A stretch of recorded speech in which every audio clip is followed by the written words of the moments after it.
Durante los 5 años que lleva sobre Ciencia en TV Ciudad, en el mes de mayo hemos incluido al menos uno, y a veces más de uno, contenidos vinculados a este mayo, mes de la memoria, al cual toda la programación del canal se suma, y la ciencia no puede no estar representada, porque sin ciencia no podríamos haber abordado y no estaríamos abordando lo que es una búsqueda concienzuda en distintas unidades, predios y edificios de vestigios, rastros, restos de nuestro pasado reciente y de nuestros detenidos desaparecidos también. La reconstrucción de la memoria no se puede hacer sin ciencia.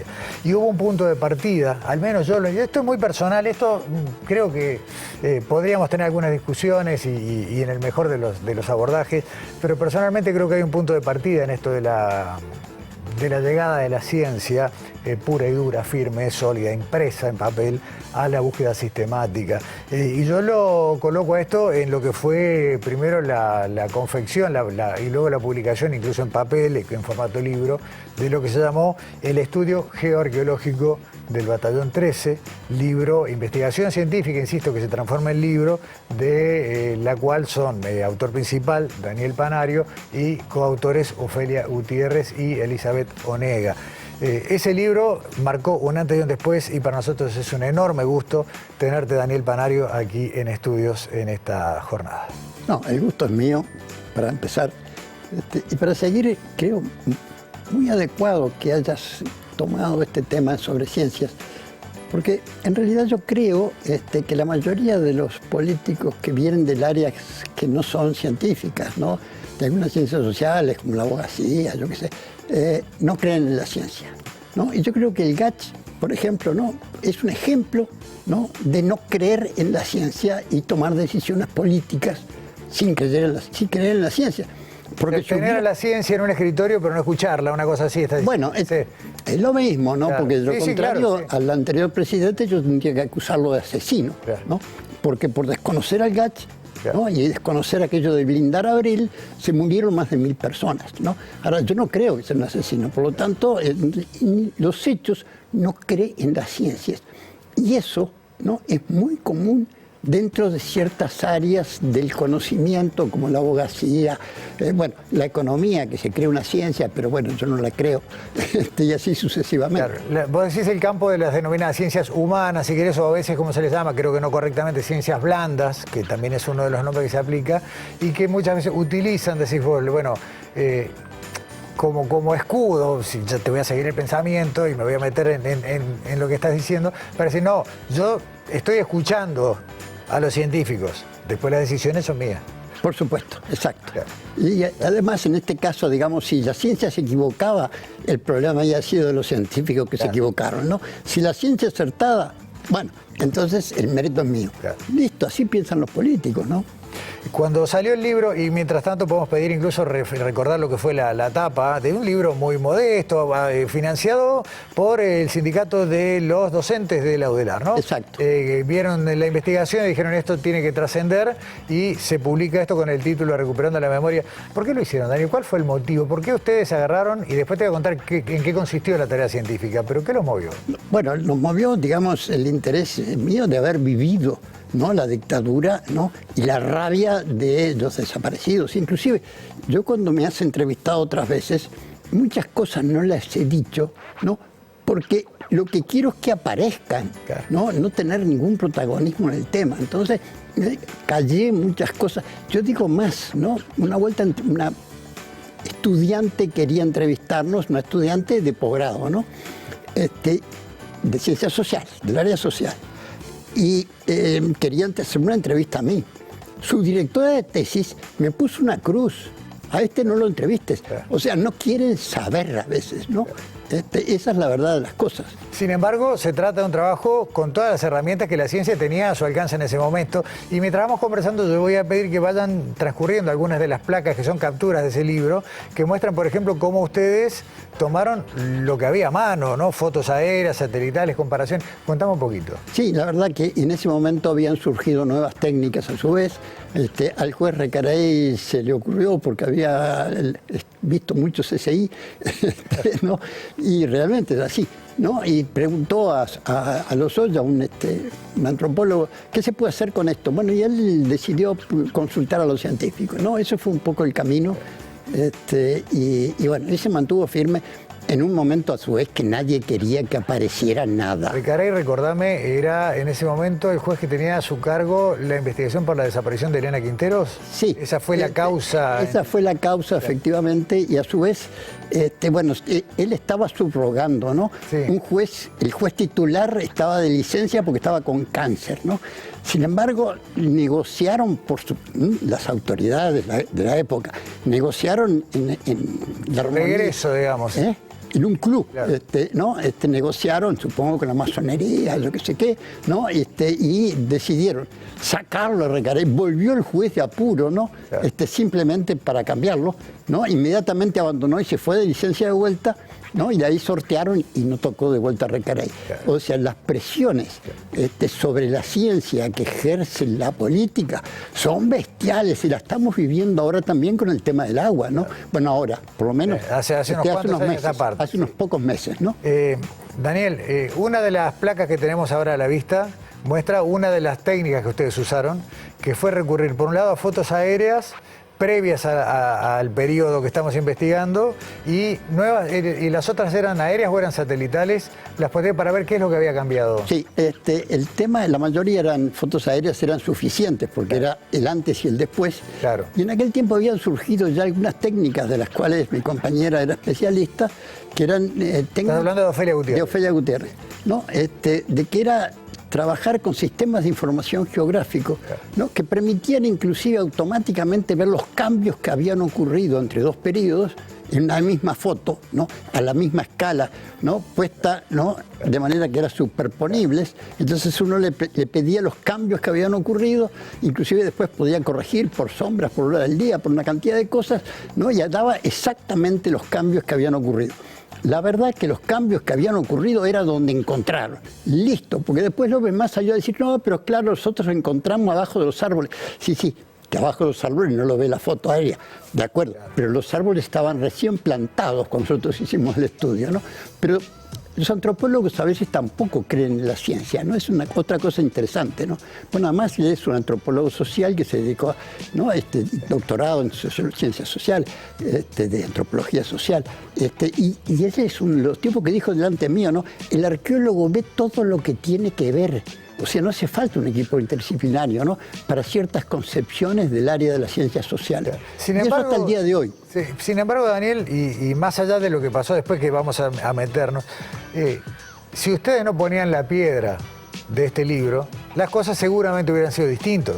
Porque yo tengo el recuerdo, y alguna vez lo recordamos en este programa, de que al asumir la presidencia de la República en el año 2005, el doctor Tabaré Vázquez en su discurso hizo referencia al trabajo de los investigadores de la universidad como base para orientar lo que iba a ser la búsqueda de los batallones. Sin este trabajo, la historia sin duda hubiera sido distinta. Por supuesto, pero sí, efectivamente, bueno, la diferencia es que Vázquez era un científico, ¿no? No quiere decir que tuviera muchas ganas de encontrar muchas cosas, porque lo que tenía Vázquez era mucho miedo de que le pasara lo que Allende, ¿no? Y yo lo comprendo, a lo mejor era cierto, ¿no? Yo hubiera preferido terminar como Allende, pero él no. Y bueno, lo respeto desde ese punto de vista. Pero en los hechos, ¿no? Gonzalo Fernández nos dijo, bueno, vayan, busquen 15 días el libro blanco y cerramos el tema. Gonzalo Fernández, secretario de Presidencia, quien fue la persona que el presidente Vázquez designó para que fuera el nexo entre ustedes. Exacto. Fueron el primer grupo que ingresó a un batallón y el sistema político. Exacto. Pero en realidad él no tenía ninguna ganas que apareciera nada porque tenía tanto miedo o más, ¿no? Claro. De que tenía Tabaré. Y además ese sí es un abogado, por lo tanto las ciencias propiamente no le importaba un pito, ¿no? La prueba está que aparecieron unos juguecitos en un lugar, ¿no? Que daban prueba de alguna cosa que si querés te la cuento, ¿no? Y nosotros los lacramos, todo lo demás, ¿no? Y nos los devolvió un penalista deslacrados y abiertos, ¿no? Con lo cual... Se rompe toda la cadena de custodia de la prueba. Y eso un penalista lo hizo, ¿no? Bueno, cuando denunciamos eso, porque estábamos obligados a denunciar, porque eso era un delito, fue que lo sacaron corriendo, ¿no? Y está bien, ¿no? Claro. Todo el derecho de sacarlos como quisiera, pero fue porque denunciamos que había violado los precintos. Y a ver, en esa época no se podía hacer mucho con esos huesitos, ¿no? Pero hoy si los analizamos, ¿no? Con la HPLC, ¿no? Y va a aparecer hasta quién fue el que los tocó. Claro. ¿No? Porque las técnicas han evolucionado también, las genéticas, ¿no? Daniel, ¿cuánto ustedes, bueno, avanzando en el tiempo, como decíamos, llegamos a la presidencia del doctor Vázquez, ustedes son nombrados oficialmente como el grupo científico que inició la búsqueda, en este caso en el Batallón 13, no recuerdo, 2 meses, 3 meses estuvieron, digamos, entre idas y vueltas, y en ese tiempo escaso alcanzaron a encontrar esto que vos decías, por ejemplo, ¿no? Cosas que valía la pena investigar en profundidad. Claro, porque en los hechos, digamos, si hay algo que, para empezar, hubo, después nos enteramos un poco después, pero figura en el libro, ¿no? Hubo un soldado que confesó exactamente lo que había hecho, ¿no? Al costado de la cancha, donde había una cabaña, al costado del arroyo, ¿no? Ahí se habían enterrado y después se dijo que también habían desenterrado, ¿no? Bueno, ese señor tenía razón, no tengo ninguna duda. Nosotros lo que encontramos es la prueba de un desenterramiento, ¿no? Claro que quisieron desenterrar, pero algunos se les quedaron. Pero aclaremos algo, porque parece que ahí hay un tema, digamos. Dentro de las 1000 cosas que se dijeron, y muchas de ellas todavía resta de comprobar, parece que hubo un desenterramiento de personas que habían sido previamente enterradas en su condición de detenidas y trasladadas a otro lugar. Vos lo que estás diciendo es que ahí lo que aparentemente podría haber aparecido es un lugar donde antes hubo restos de una persona y fueron trasladados a otro lado. Y aparecieron unos huesitos, ¿no? Y bueno, ya estaba, digamos, la pata de la máquina claramente, ¿no? Y la rueda de la máquina, ¿no? Y la huella de la pala mecánica que había abierto. Y cuando le pregunté al coronel Lodowski si eso podía tener algo que ver, ese pozo, con una actividad militar, dijo, es muy chico. no da por una trinchera, no, sí, claro, no es para eso, ¿no? Bueno, claro. Listo, ¿no? Y hasta ahí llegamos. Pero después hay anécdotas que yo nunca conté, ¿no? Pero una señora que había sido comunista y que era esposa de un militar, nos contó una cantidad de cosas. Entre ellas nos contó una muy interesante, que es que ella estaba... Este militar la mantuvo medio al margen, no por las dudas, digo, no iba mucho a las reuniones con las demás señoras de militares y esas cosas, ¿no? Pero entre las cosas que nos contó es que le preguntaron después que el marido falleció, dice, ¿y el marido tuyo falleció con las ventajas de la Operación Zanahoria? Ella dijo, no sé. No sé, y quedó en esa plata, pero vino a contarnos eso. Otro contexto, Daniel, Operación Zanahoria es el nombre hipotético de esta operativa que fue retirar los restos de su enterramiento primario y trasladarlos a otro lugar. Y los que decían dónde estaba y no sé qué, alguna ventaja tuvieron de no sé qué, ¿no? Pero tuvieron alguna ventaja en la jubilación. Listo, eso es así. Digo, y a esta mujer, porque me han dicho cualquier cosa, cantidad de gente, no sé qué, que ni las menciono, pero esta mujer sí le creo, porque no tenía nada que ganar ni nada que perder. Su marido estaba muerto. Hay que recordar que a estos restos que vos mencionás y que nunca pudieron ser analizados, hay que agregarle lo que sí fue reconocido como un radio humano, un hueso radio extraído cerca, y acá la memoria me va a fallar, pero también dentro del Batallón 13 como otra muestra de que ahí había habido un cuerpo humano completo, en esa remoción que ese radio que nunca pudo ser identificado. Lo que no es cierto es que lo que dijeron, que los habían quemado y no sé qué, eso es imposible, ¿no? Porque eso sale con tierra a montones. Tendría que ir, ahí sí un arqueólogo, ¿no? O un especialista con un pincelito a limpiarlos, porque esos van con toda la tierra pegada, son volúmenes monstruosos, ¿no? Ahora, Daniel, en definitiva, y volviendo a este episodio, ustedes, lamentablemente tal vez nunca se pueda probar, o sin el tal vez, pero se quedan con la impresión de que el primer hallazgo de un enterramiento clandestino fue el de esos huesos, las quitas que quedaron, que nunca se podrán identificar. Bueno, nunca se podrán, no lo sé, ¿no? Es que al haberse roto la cadena de custodia y demás. Eso es cierto, eso es cierto. Pero bueno, yo no sé lo que puede lograr el HPLC hoy en día, ¿no? Claro. Que se puede determinar que un gato pasó por aquí, dejó un pelo tirado, ¿no? y lo ¿Dónde identifica. están esos huesos hoy? Esos Restos. restos están bien guardados en una campana al vacío. Y bueno, algún día a lo mejor alguien se interesa por ellos y bueno, a lo mejor son de un chancho no, o son de una persona, pero que vale la pena. Claro. Hoy hay técnicas que permiten saberlo, ¿no? Pero hay que creer en esas técnicas, atiéndeme. Hay que creer en la ciencia y volvemos al principio de esta la conversación. ciencia pura y dura. Claro. Hay que creer en ella. Es decir, nosotros queríamos traer un georradar. Un georradar. Bueno, el georradar, llegaron a decir que estaba en la frontera, ¿no? Guarga ¿no? Y Martín Poncellón, primo mío, ¿no? Llegó a decir que el georradar estaba en la frontera. No estaba nada, ¿no? Nosotros habíamos arreglado para que un profesor lo trajera gratis. De Brasil, ¿no? De Brasil, efectivamente, estaba todo pronto, pobre tipo. No había pedido esta licencia para venir, ¿no? Y le dijeron que no. ¿Para qué servía el georradar, Daniel? ¿Para qué servía el georradar? Bueno, el georradar, digamos, te muestra qué es lo que está enterrado, te hace una radiografía hacia abajo en el suelo. Y según las antenas que le pones, es la profundidad, la resolución, la cantidad de cosas, pero tiene enormes posibilidades. Bueno, así encontraron al Che Guevara, vamos a decir la verdad, es como es, ¿no? Claro. Ahora, unas cosas me sorprenden, porque ahora hay georradares acá en Uruguay, ¿no? Pero la antropología no los usa. Yo qué sé qué es lo que pasa, ¿no? Entra dentro de eso de en qué creemos, o si el antropólogo ve todo lo que tiene que ver, como dijo López Mas en su momento, no lo sé. Algo de eso debe haber, porque las herramientas están, pero que yo sepa, a lo mejor la están usando, y pido disculpas, pero yo no me he enterado, ¿no? Daniel, nos van quedando 2 o 3 minutos y dentro de las cosas que ustedes tuvieron que transitar ya trabajando en terreno dentro del batallón, tuvieron, voy a usar una palabra un poco de película, pero creo que se entiende muy claramente, ¿sufrieron sabotajes? No, sabotaje no, por supuesto, intentos de amedrentarnos, de decirnos busquen por allá, busquen por otro lado, todas cosas falsas, todo ese tipo de maniobras efectivamente se hicieron. Pero no, sabotaje propiamente. Está bien, porque ustedes tuvieron una interacción muy cercana con la gente del ejército. Vos nombraste hace un rato a Glodowski, coronel creo que en esa época. Coronel en esa época. Recuerdo, que era el enlace y él estuvo al lado de ustedes todo el tiempo. Sí, además, digamos, estábamos muy restringidos de lo que podíamos hacer, ¿no? Claro. Y de repente pasaban los soldados por ahí gritando, comunistas a matar, adelante nuestro, ¿no? Pasaban ahí. Claro. O ponían un tanque de guerra de esos ya medio destrozado, viejo, a correr a toda velocidad y pasarnos cerca y cosas de esas, ¿no? Esas estupideces sí, muchas, pero realmente algo que nos asustara a nosotros, no. Está bien, y no, digamos, más allá de amedrentamiento, no tuvieron la alteración de los lugares donde estaban trabajando, marcaciones, digamos, ¿tuvieron más obstáculos afuera que adentro del batallón? ¿Esa sería la pregunta? Sin duda, sí, por supuesto. Claro. Por supuesto, estábamos muy limitados. Por supuesto que después, inclusive, cuando ya nos habían echado, Glodowski me pidió si le podía conseguir con la intendencia una retroexcavadora y se la conseguí. Claro. ¿No? Es decir, vamos, a mí nunca...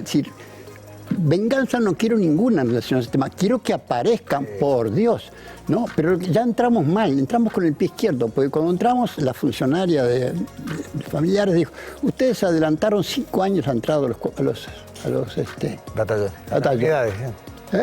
Bueno, está, listo, ya nos estaban mirando con el... punta del pie, ¿no? Después nosotros dijimos, bueno, yo cometí el error, yo comprendo la sensibilidad de los familiares, ¿no? De que había que hacer un banco de datos genéticos, ¿no? Generalmente los familiares, yo tengo, me queda una muestrita de mi hija muerta, pobrecita, ¿no? O sea, todos tenemos algo, un dientito, esto, lo otro, ¿no? Bueno, dije, vamos a hacerle ADN a esas cosas, ¿no? ¡Paz! ¿No? Se pusieron furiosas las señoras. Y bueno, está bien, porque la sensibilidad en relación a esas cosas tenían todo el derecho. Bueno, yo cometí el error de decir eso sin haberlo consultado previamente con ellos, yo qué sé. Hay cosas que para los científicos son obvias, claro, pero para la sensibilidad de la gente no lo son. Daniel, mientras te entrego un regalo de Ística, Objetos por Venir sobre Ciencia, estamos transitando el 5º año y bueno, ahí... Muchísimas gracias. Vamos a dejar acá. Yo quiero volver a decir algo que ya dije 2 veces en este programa, y es que más allá de todo y lo que hoy está en curso y lo que se está haciendo y no, es esto y después lo abrís tranquilo. Pero muy bien. Una bolsa especial. Listo, quería mostrarla porque me hicieron un regalo, ¿no mostrarlo? No, bueno, ahí está. La ciencia abrió las puertas, y con todas las idas y vueltas, con todos los sinsabores, seguimos buscando. Como decís, tu voluntad es la de todos, ¿no? Una reconstrucción lo más completa posible de esos años tan negros y de todos los que fueron perdiendo la vida y muchos todavía desaparecidos. Pero yo rescato eso. La ciencia puso la semilla y la planta crece, ¿no? Media a veces capaz que agarra para un lado y uno quisiera que agarre, pero la planta crece. Y ustedes, yo en esta nota quería recordar ese episodio porque la sembraron ustedes. Yo te agradezco y te agradezco que hablemos de estos temas por esto, ¿no? Porque tenemos que convencer, ¿no?, a los políticos de que la ciencia suele tener razón, ¿no? Y si no fuera así, en este momento no tendríamos el conflicto que estamos teniendo con el agua, ¿no? Que en realidad habría que denunciarlos a la empresa por estafadores, ¿no? Como quedó de manifiesto con el informe que hizo la gerencia de agua potable, ¿no? Y sin embargo no los denuncian como estafadores porque creen que les pueden ganar un juicio, ¿no? Esto es falta de realmente entender que las pruebas son absolutas. Claro, cuando le dicen a un científico, ¿está seguro? Como me dicen a mí los jueces cada 2 por 3 cuando voy a declarar en estos temas. La ciencia nunca puede decir estoy seguro. Mira, creo que por acá, que es el método científico, está un poco esto, ¿no? Experimentar, hipótesis, volver para atrás, avanzar. Eso es la ciencia. El día que la ciencia está segura vamos a estar en problemas. Tal cual. Gracias, Daniel Panario, por venir a Sobre Ciencia. No, gracias a ti por convocarme. Cerramos nuestro programa de hoy y los esperamos acá en TV Ciudad la semana que viene.